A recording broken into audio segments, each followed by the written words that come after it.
औज़ुबिल्लाहिमिनश्शैतानिर्रजीम बिस्मिल्लाहिर्रहमानिर्रहीम। एक नए लेक्चर के साथ आपकी खिदमत में फिर से हाजिर हुए हैं बेटे। आज हम पढ़ेंगे ब्राउन अलजी को।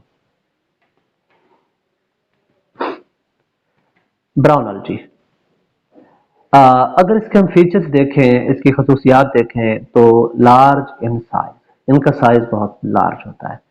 ये जेंट होते हैं। कहा जाता है कि ब्राउन अलजी अलजी के तमाम टाइप्स के अंदर सबसे बड़े होते हैं और मल्टी सेलुलर भी होते हैं। इनका साइज फ्यू सेंटीमीटर से 75 मीटर तक हो सकता है।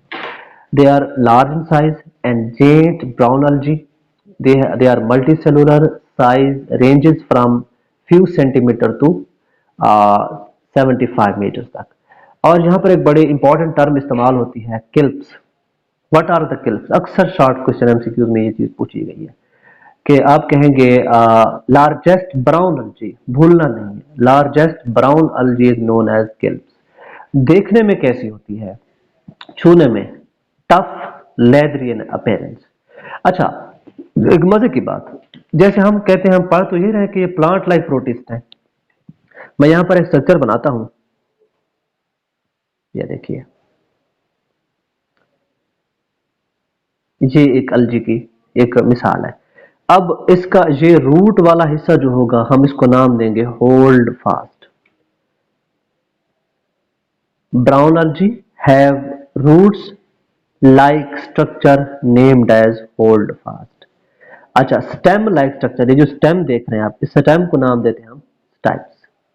और उसके बाद जो इसके लीफ लाइक स्ट्रक्चर है, उनको नाम देते हैं हम blade. So leaf like structure of brown algae is known as blade, stem like structure is stipes and root like structure is hold fast.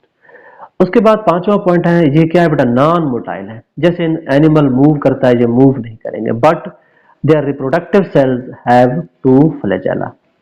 Pigments are chlorophyll A and C. जैसे हम plant के अंदर पढ़ते हैं photosynthesis के लिए chlorophyll होता है, तो इसके अंदर क्लोरोफिल ए और सी होता है। उसके साथ साथ एक्सेसरी पिगमेंट्स में कैरोटीन्स एंड फकोजेंथिन।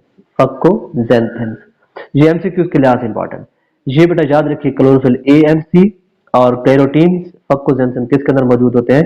ब्राउन अलजी के अंदर मौजूद होते हैं। कहाँ पाए जाते हैं? आपसे पूछा जाए कि ब्राउन अलजी हमें कहाँ मिलेंगे अगर हम इसको ढूंढना भी चाहें, याद रखिएगा, they are common in cooler marine water, specially common along the coast line in the intertidal zone. के जहां पर लहरें बनती हैं समंदर के साहिली इलाके के अंदर, तो ये वहां पर पाए जाते हैं। इसकी मिसालें क्या हैं? Fucus and मानोसाइटिसिस। मानोसाइटिसिस मानोसाइटिसिस मैं आपकी पिक्चर भी यहाँ पर आपको दिखाऊंगा, वो भी देख लीजिएगा। फिर हमारे पास है ग्रीन अलजी। ग्रीन अलजी की फीचर्स में ये है कि यूनिसेलुलर भी हो सकते हैं, मल्टीसेलुलर भी हो सकते हैं और कॉलोनियल भी हो सकते हैं।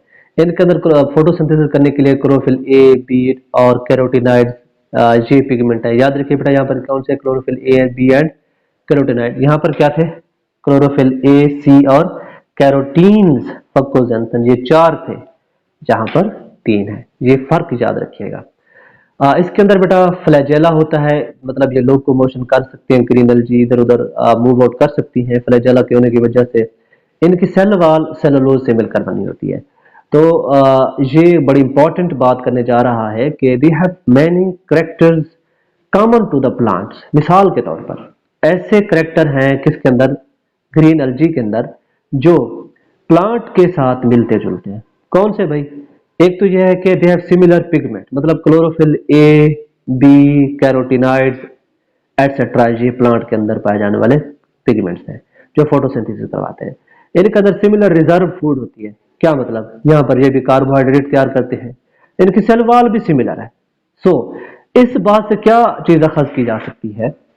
Therefore, it is generally believed that plants are evolved from the green algae. कि जितने भी पौधे हैं वो कहां से इवॉल्व हुए हैं?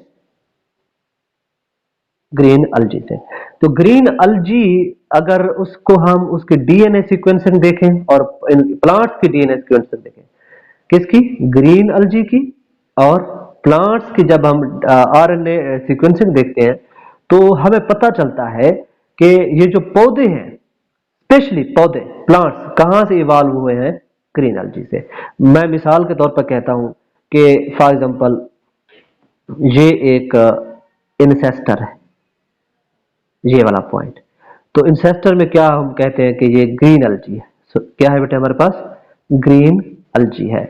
और यहां से प्लांट्स जो है ना इवॉल्व होते हैं। तो हम कह सकते हैं plant are evolved from green algae. तो ये एमसीक्यूज के लिहाज से इंपॉर्टेंट हो गया। सो मिसालें क्या है बेटा इसकी? Chlamydomonas, Alva, डिस्माइड्स, Volvox, पायरोजीरा, chlorella. ये इसकी मिसालें हैं जो 9th 10th के अंदर भी आप पढ़ चुके हैं। क्लेमेडोमोनास आप देख चुके हैं, मैं यहाँ पर पिक्चर अपलोड कर दूंगा, वो देखिएगा। क्लोरेला, ये बड़े मजे की टर्मिनोलॉजी है, बड़े मजे की छोटा सिंपल सा टॉपिक है जो कि हम पढ़ रहे हैं ग्रीन अलजी के अंदर। क्लोरेला क्या है? क्लोरेला एक यूनिसेलुलर नॉन मोटाइल अलगा है। यूनिसेलुलर नॉन मोटाइल अलगा जो फ्रेश वाटर के अंदर, मेरीन वाटर के अंदर, पॉन्ड के अंदर और डिचेस के अंदर पाया जाता है। एक बिलीव किया जाता है कि भाई ये जो एक क्लोरेला है, ये अल्जी के एक टाइप जो है हम कह रहे हैं जिसको, ये इन फ्यूचर पहले तो यह है कि रिसर्च के तौर पर इस्तेमाल करते हैं फोटोसिंथेसिस के लिए। फोटोसिंथेसिस को जांचने परखने के लिए क्लोरेला को लेबोरेटरी के अंदर इस्तेमाल करते हैं। और इन क्योंकि ये एडिबल है, एडिबल का मानी खाए जाने के काबिल, और फ्यूचर के अंदर दुनिया का खुराक का मसला भी क्लोरेला हल कर सकता है। मतलब इसके अंदर खुराक एडिबल, एडिबल का मानी खाए जाने के काबिल अलजी। तो ग्रीन अलजी की एक मिसाल हमने कौन सी दी है? क्लोरेला। सो आखिर में हमारे पास है बेटे मल्टी रेड अलजी। तो रेड अलजी जो है हम कहते हैं ये मल्टी सेलुलर है, इंटरवोवन फिलामेंट के साथ बनी होती है, जैसे कि कोई चीज बुनी हुई हो धागों से, फिलामेंट धागे को कहते हैं। और ये जो फिलामेंट होते हैं डेलिकेट और लेदरी इन अपीयरेंस होते हैं। Some form flattened sheet of cells, ये देख रहे हैं ना, एक सेल की फ्लैटेंड शीट बन जाती है, तो वो भी क्या दरअसल रेड अलजी बनाती है। तो रेड अलजी की मैं पिक्चर यहाँ पर अपलोड करूंगा, वो भी देख लीजिएगा। उसके साथ साथ क्या है भाई, सम सॉरी नॉन मोटाइल होते हैं। क्या क्या मतलब इसका? ये रॉक्स से किसी जगह के साथ अटैच होते हैं। Most of multicellular अलजी attach the rocks, rocks के साथ अटैच होते हैं, जैसे चट्टानों के साथ चमटे हुए होना, उनको हम नाम with the help of basal hold fast. अभी हमने पढ़ा है कि भाई ये जो हमारे पास एक अलजी है, ये होल्ड फास्ट होते हैं, जो रूट की तरह की जड़ें जो होती हैं इनको हम नाम देते हैं होल्ड फास्ट। जैसे एक चीज क्लाइंब करती है किसी चीज के ऊपर चढ़ने के लिए, तो वहां पर हम कहते हैं वो पंजे इस्तेमाल करती है, तो इसके पंजों का नाम होगा होल्ड फास्ट। उन रॉक्स के ऊपर इन पंजों की सूरत में वो चिमटे होते हैं। इसके अंदर पिगमेंट फोटोसिंथेसिस करने के लिए क्या होंगे कि भाई क्लोरोफिल ए इसके अंदर होगा, कैरोटीन्स होंगे और फाइकोएरेथ्रिन। मजे की बात, फाइकोएरेथ्रिन सिर्फ और सिर्फ रेड अलजी के अंदर पाई जाती है, और रेड अलजी को इसी वजह से नाम दिया जाता है कि इसके अंदर रेड पिगमेंट है जिसका नाम है फाइकोएरेथ्रिन। So, red algae incorporate with calcium carbonate in the cell wall and form in the oceans। क्या मतलब? मिसाल के तौर पर बेटा हमारे पास ये रेड अलजी का एक क्या कहते हैं ब्लेड है, इसके अंदर क्या चला गया है? Calcium carbonate. कैल्शियम कार्बोनेट जब चला जाता है तो ये डेड हो जाती है। जब डेड हो जाएगी तो ये चेंज होती चली जाएगी कोरल रीफ्स के अंदर। हम कहते हैं dead stony mass of red algae. कि ये जो आपको चाक के पहाड़ नजर आते हैं समुद्रों के अंदर, दरअसल वो कोरल रीफ्स होते हैं। ठीक है, कोरल रीफ्स। ये चैप्टर 10 के अंदर मजीद हम डिस्कशन करेंगे इसके ऊपर, कोरल रीफ के ऊपर। इसकी मिसालें क्या हैं? इसकी मिसाल है बेटी, एक पहले पहले मिसाल हम पढ़ेंगे जो है वो कॉन्ड्रस, और दूसरी है पॉलीसाइफोनिया। कॉन्ड्रस, कॉन्ड्रस पॉलीसाइफोनिया, ये रेड अलजी की मिसालें हैं, ये भी याद कीजिएगा। इंपॉर्टेंस क्या है अलजी की? They have great economic and environmental importance, मतलब मुआशी लिहाज से भी, माहौलियाती लिहाज से भी ये बहुत ही इंपॉर्टेंट है। एक अलजी है जिसका नाम है केल्प।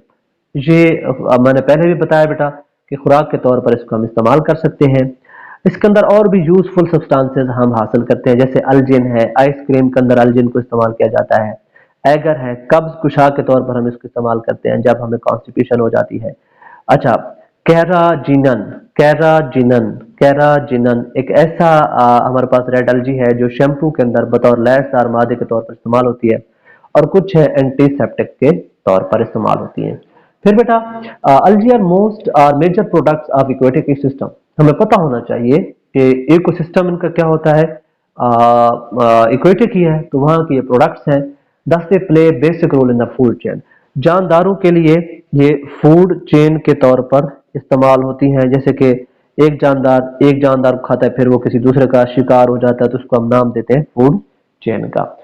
हमें ये भी पता है कि ये हमें फूड भी देते हैं, फोटोसिंथेटिक तो ठहरे, और साथ साथ ऑक्सीजन भी। इक्वेटिक ऑर्गेनिज्म को खुराक भी देते हैं और ऑक्सीजन की प्रोविजन भी करते हैं। तो ये हमारे पास बड़ा टॉपिक था आज का, जिसके अंदर हमने पढ़ा brown algae, green algae and red algae. तो ये आप देखिएगा, मैं लास्ट में इनकी पिक्चर भी अपलोड कर दूंगा, और साथ साथ वहां पर लिखा भी होगा कि ये ब्राउन एल्गी है, ये ग्रीन एल्गी है और ये रेड एल्गी है। होप सो आपके लिए ये लेक्चर मुफीद होगा। इंशाल्लाह नेक्स्ट लेक्चर के लिए फिर से आपकी खिदमत में हाजिर होंगे। तब तक के लिए अल्लाह हाफिज।